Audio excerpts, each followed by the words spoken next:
What's up, everybody? I just picked up this Haworthiopsis Limifolia. I think I remember the name correctly, and I think I'm pronouncing it correctly.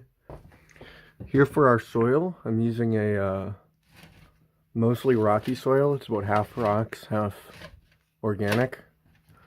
And this plant will propagate itself from offshoots. And here we've got a little offshoot coming up there, you can see. I'll put some more pictures of it that I took when repotting on screen now. And also here's a picture of the root ball from when I was repotting it. I almost want to cut this leaf above it off so it can get more light and grow faster, but I'm not going to.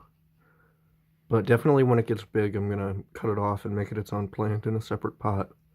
The suffix in the name for this thing means ribbed leaves or something like that. Because you can see the leaves sort of they're like a ribbed condom. So that's pretty dope. This plant, I'm pretty sure it's from Africa, if I remember correctly. If not, I'll put a correction on screen. This plant does like high light, so here I've got it with a grow light pretty close to it. It's about 2,000 or 3,000 lux right there. I measured it earlier. Here we have our lux reader. So right at the base of the plant, we're getting about 2,500 lux there.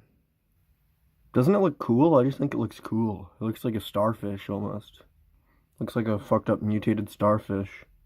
I don't really have a watering schedule down yet since I just got this thing. But you can probably let this thing dry out a pretty good amount. So I probably won't really water it any more or less than I would a jade. I'll probably water it about once a month with a full deep watering.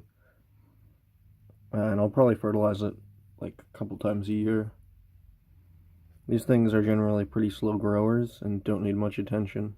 I'll be doing update videos on this guy in the future once the shoot gets big enough to propagate it, and once this gets big enough to repot it into a bigger pot. So subscribe if you want to watch the progression of this plant.